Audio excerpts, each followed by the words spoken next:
Hi, welcome. Now, today's lesson is about interest. And to be specific, we'll be looking at simple interest and also compound interest. Now, before we get started, let's solve the terminology. Let's get the terminology right so you can understand what exactly are we talking about when we say principal amount. What exactly is interest? What's interest rate? What's a period? So let's get those ones out of the way. So now, interest.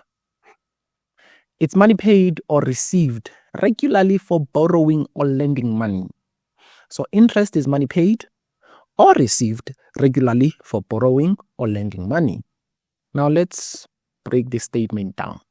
If we are saying that interest is money paid, then that's you paying the money. And the reason you would have to pay that money regularly, it is because you have been borrowing money. So you pay money regularly for borrowing money. That's interest. You are paying interest regularly because you have borrowed money. But then how does it work if you are the one who has invested or if you have lended your money? Well, this is how it works. You receive money regularly for what? For having lended your money. That's how it works. Now, we have something called an interest rate. So interest rate is the percentage used to calculate the amount of interest charged or paid to you. Remember, you are charged if you have borrowed money, but then you get interest paid to you if you have lent your money to a particular corporation or to a particular individual. That's how it works. So it would be something like this. Let's say that you have decided to invest or to lend a particular human being 1,000 Rand, and you would tell them that you would like 10% whenever they would return your money. So this 10% here is an interest rate. So it is the percentage used to calculate the amount of interest. So it calculates how much interest they are supposed to pay you on top of the 1,000 that you have borrowed or that you have lent them. Now let's go to the principal amount. Now the principal amount is the original amount. Now this is important. It is the original amount of money initially invested or borrowed. So it's initially invested or borrowed, but it's the original. So if we were to go back to our small example, and don't worry now about calculations, we'll deal with those ones. We are not here for definitions. We are here for calculations, most importantly. But definitions, they do matter. You need to know why you are calculating and how you are supposed to calculate those things. So to a simple, small example here, you invested or you lent someone 1,000 and you would like 10% when it is returned. So the principal amount would be this 1,000 Rand. It would be this 1,000 Rand. And if we were to calculate a 10% of this 1,000, we would find that if we were to say 10% over 100 multiplied by 1,000, we would get something like a 10% of a 1,000 is 100 Rand. What would this 100 Rand be then? Well, this 100 Rand would be the interest. This is the interest that you have to receive because you lent someone or you lent a particular corporation your money. And now this is interest. This is the initial or the principal amount. But we'll get to calculations. Now, a loan or an investment period, the most important term here, it's period. So it's how long basically you borrow money or you invest your money for. So it's basically how long the money is borrowed or invested for. How long the money is borrowed or invested for. Now, simple interest, this is where we get to, stuff the dish. That's what we're here for. So, simple interest is calculated only on the principal amount. And this is important. It's only calculated on the principal amount. And it remains the same. It remains the same for the whole period. But what does this mean? What do you mean that it remains the same for the whole period? It doesn't change. Well, let's expand on our little example. So you decided that you are going to invest 1,000 Rand and you would like to have 10% in return for having invested that 1,000 rand. And you have decided that, you know what, it's fine. I can have it all after 2 years. Yes, 2 years. 2 years. So you see, we have the principal amount, we have the interest rate, and we also have the period for which the money is invested for. Now, how would we calculate simple interest for this one? Well, what we would do is this. We would first take a principal amount, we would multiply by the interest rate, and we would also multiply by how long it is supposed to be on the other side. And for this particular one, let's go get our calculator. It's important to get the calculator, and let's do this to the calculator first. Let's say shift 9. You know why we are doing this by now. So let's say that we had 1,000 rand that was invested, and we would like to get 10% as interest. And we would like it to come back after 2 years.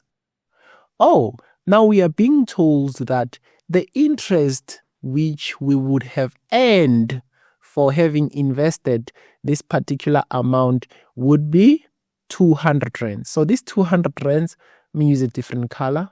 This 200 rands is interest. This is interest. But then how much would we actually receive in total? Well, to know how much you would actually receive in total, you'd simply have to take your interest and add it to your principal amount. So if you say interest, so let's write it here.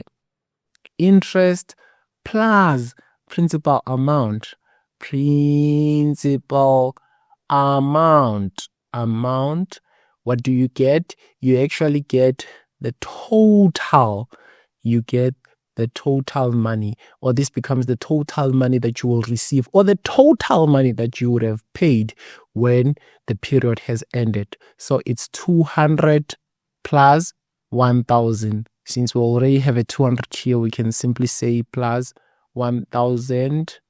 And when the period is completed of 2 years, you are supposed to get, where am I going? You're supposed to get 1,200. So that's how it works. That's simple interest, and it doesn't change. Even if we can come up with other examples, you will see that it stays the same. So another example would be the fact that maybe you have, now you are the one who is on the other side. You are no longer the one who is lending people money. They are lending it to you. So you are the one who is borrowing. So let's say for this particular example, you have decided to borrow 15,000. 15,000, maybe you need to buy a particular item which costs 15,000. So you have borrowed it, and you were told that for that particular individual, or for a bank which has borrowed you this 15,000, they would like to have it, or they would like to earn, let's say, they would like to earn 8% interest on this 15,000, and they are borrowing it to you for, let's say, 3 years. 3 years. 3 years. So now how would you calculate this? How would you calculate the interest, and also how would you calculate the total amount that you have to pay back? So let's start with the interest. So you would say principal amount, you would multiply it by the percentage, you would multiply it by the number of years. Why are we doing this? Well, we are doing this because we were told by the definition that it is calculated on the principal amount and remains the same throughout the whole period. So because it remains the same throughout the whole period, that's why we are simply multiplying it by 3. So now let's get our calculator back and see what we are going to get here. So we said that 15,000 multiplied by 8/100 and multiplied by 3 years. Now we are told that it is the interest that you will be paying back. It's supposed to be 3,600. So again, this is interest. But then what is the total amount that you're supposed to pay back? Well, again, we can say 15,000, which is the principal, and we plus it with the interest. What we are going to get is the total amount of money that you have to pay back to that particular bank that have loaned you the money, and that is 18,600. So yes, let's continue. Now let's continue. And as we are continuing, as you can see, now we have, this is where a lot of marks are, and you need to understand how this works, because this is where you get most of the marks. So now we also have compound interest. Compound interest is calculated on the principal amount plus interest. See, now things are starting to change slightly. This is not only calculated on the principal amount only, like we had previously. It is calculated on the principal amount plus on the interest. What could this mean? Well, we'll do the calculation so that you can understand exactly what do they mean. Let's go back to a small example. Someone, 1,000 you have invested. You'd like 10% for that particular 1,000 that you have invested, and you said that you'd like to have it in 2 years. But now when money is compounded, now you have a lot of ways in which money can be compounded. But for mathematical literacy, you'd be fine knowing 5 of these. Now let's break these down so that we can come here and we can make this easy. And also for compound interest, I'd like to interest you. Yes, I would like to interest you on something that I would like to call PAC. Yes, please be interested in something that is called PAC. What is PAC? You'll see what PAC is. PAC is supposedly supposed to make your life easy when it comes to compound interest. So we are going to use something called PAC to solve most of the compound, in fact, not most, all the compound interest that you are going to be coming across. Most importantly, when we go to lesson number 2, whereby it will be exam type questions. So now, interest can be compounded daily, monthly, quarterly, half-yearly, which can also be called semi-annually. We can also be called biannually. So it's the same thing. So don't be like, biannually? Never learned about that. What's that? And now you're going to your teacher after the exam. Look, no. Biannually, semi-annually, half-yearly. It's completely the same thing. Semantics. It's the same thing. These are synonyms. Now, or also annually or yearly. You see, it's the same thing. Annually, yearly, annum. It's the same thing. It's the same thing. So, when your money is compounded daily, this is what you can do. You can multiply. You can multiply by 1 over 365, because in a year we have 365 days. And I'll show you why I'm saying this. Bear with me. Bear with me. If it's monthly, you can say 1 over 12. Why? Because obviously in a year we have 12 months. Yes. Or you can say that if it's quarterly, you can say that it's 3 over 12. And now you're like, okay, 3? What's happening? What's this? Don't get lost. It's 3 because 3 months, it's equals to 1 quarter. So 3 months, they give us 1 quarter. And in a year, we get 4 quarters. Semi-annually, the same thing here. It's 2 over 12. Why is it 2? No, it's not 2 over 12. What am I saying? It is 6 over 12. Why is it 6 over 12? Because 6 months, they give us 1/2 of a year, and then if there are 2, obviously they give us the full. So it's 6 over 12 because 6 gives us 1, and then the other, yes, so it works like that.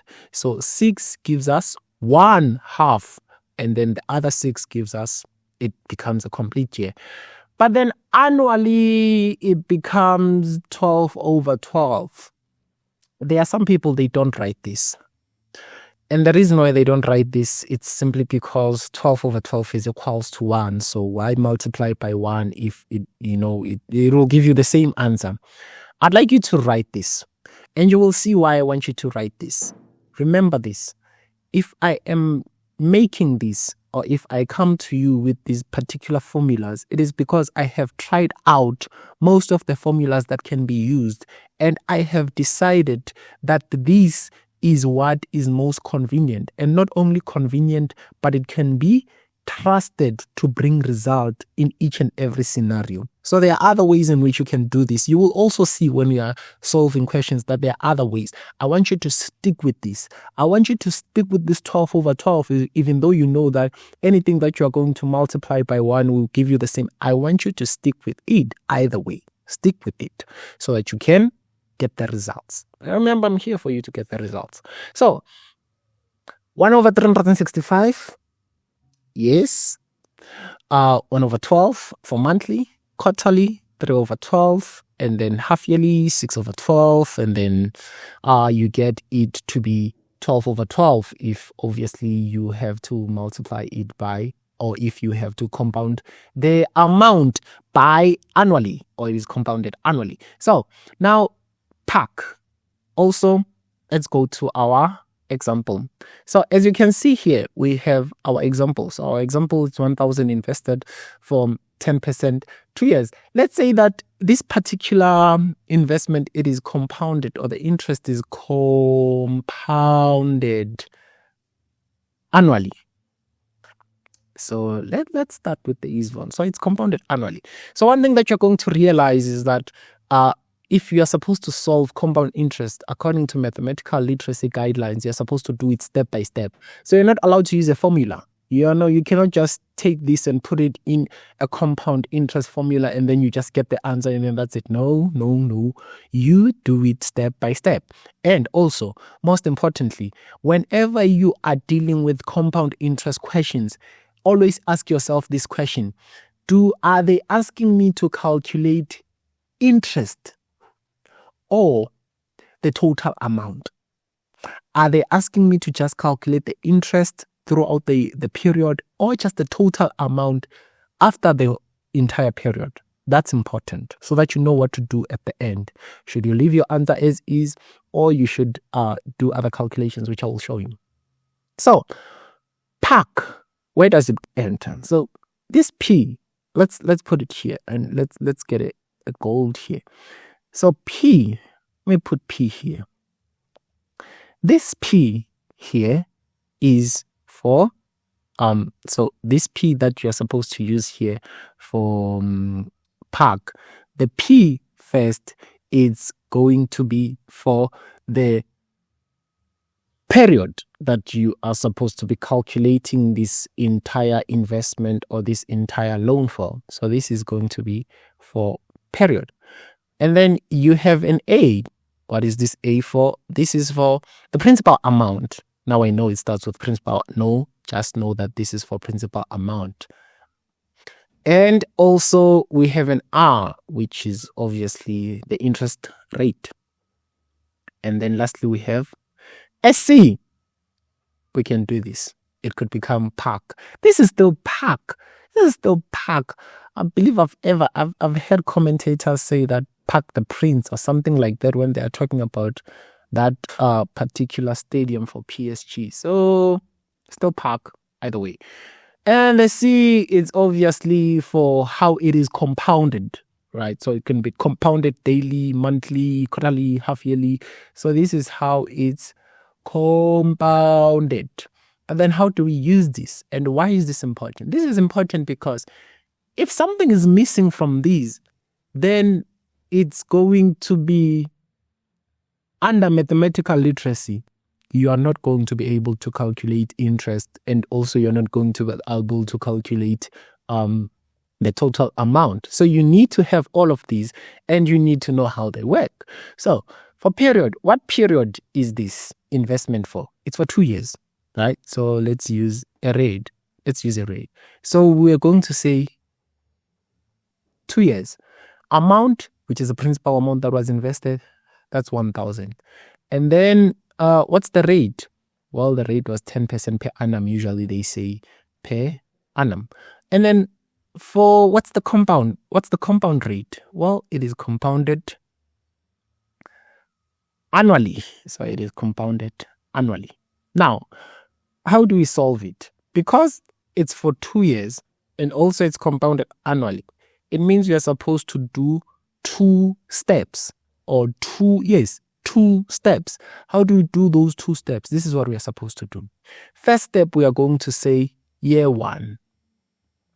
Year 1. What happens in year 1? Okay, this happens in year 1. You take the principal amount. So you take the amount, which is 1,000, you multiply it by 10 over 100. That's just a fractional way of doing a percentage. And you also multiply it by 12 over 12. Where is this 12 over 12 coming from? Annually.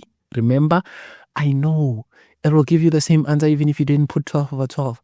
Bear with me. We are going to be solving questions next lesson, and you will see why this is important. I'll also try to explain it here. So let's get this guy. Now, if you have 1,000 and you multiply it by 10%, and it's compounded annually, what do you get? You get 100. You get 100. What is this 100? It's the interest that you are going to get for the first year. This is interest. Interest. Important. This that we have just calculated is interest. Interest. Are we done? No, we're not done. We have simply calculated the interest for year 1. After doing this, you are supposed to do this. You take the principal, you plus it with the interest. Remember I told you principal plus interest, what you get? You get the total amount. So you are going to get plus 1,000, you're going to get 1,100. What does this 1,100 mean? Well, it's simple. This 1,100 means that if you were to take out your investment after 1 year and say, you know what, can no longer continue for 2 years, I'd like to have my money after 1 year, they are supposed to give you a total of 1,100 rands, because for that particular year your money has earned 100 rand in interest, and this becomes the total amount. So let's go. We are not done. Apparently you are not those people who would like to have their investment after 1 year. You'd like to see it to its maturity. So year 2. Year 2. What are we supposed to do year 2? Well, again, but remember do you remember the definition?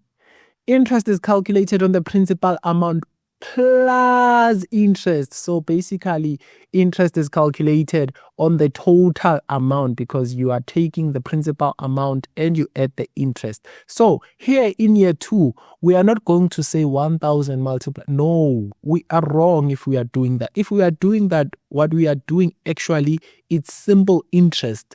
That's how simple interest is done. Here we don't do it like that because it's compound. Remember, compound simply means that you have to use the principal amount plus the interest. That's where you calculate your interest. The more the years or the more the periods, the more that step continues. Interest plus principal, you calculate interest. Interest plus principal, you calculate interest. So for year 2, you are supposed to say 1,100 multiply by 10 over 100 and then multiply by 12 over 12. So let's see what we get. Okay, it's already here. Let's say multiply by 10 over 100 and you also have to multiply by 12 over 12. Let's see what you get. So you get 110. What again is this 110? This is important.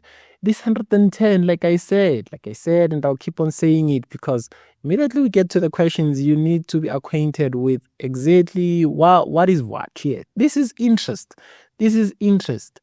Now, what do we do after here? We take the principal. Remember now, is the wrong color. Remember now the principal is no longer 1,000. The principal was 1,000 for what? For year 1. Now we are in year 2. What is the principal? It's this. We take our 110, okay, not 110, 1,100, and we plus it with the interest that we earn. And what do we get? Plus 1,100. Well, we actually get 1,210.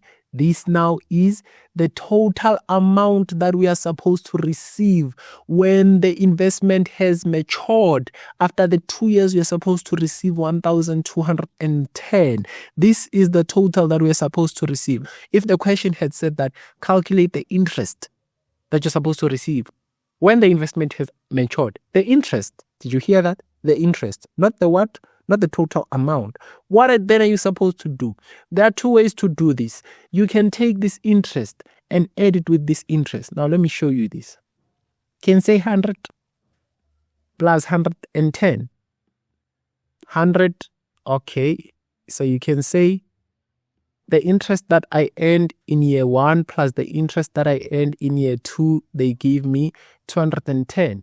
What other way can you use? You can say the total amount when the investment has matured is 1,210, and you can subtract the amount or the principal amount that you initially started with. You actually started with this. So the amount that you ended with and the amount that you started with, when you subtract them, you should get the interest. Now the answers should be the same, but again, something that I have to tell you here, So you see, the amounts are the same. It's 210. Say, which one am I supposed to use? Use this one.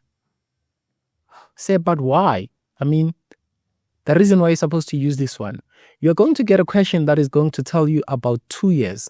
And maybe in that 2 years, that particular question is going to tell you that that particular interest is compounded quarterly. Those are 8 steps. Now, if you take 8 steps and now you have to go and add all the interests, more numbers, sometimes there may be small mistakes. Now, I'm not saying you're going to make mistakes. I'm saying to make things easy for you. Instead of having to add 8 interest rates and then getting the total interest, why not just take the last and the total amount of money that you have earned after that whole 2 years of compounding money quarterly, and then you subtract what you initially started with, and then you get the answer. I mean, you are watching this video so that mathematical literacy can be easy for you. So why make it hard? So we're not going to make it hard. As we continue, we are going to use these steps. So these were just the basics. Now that you have the basics, stay tuned for the next one, which it's about, exam type questions all the way. You need to know how to answer them and you need to know how to tackle them. So thank you. Keep well.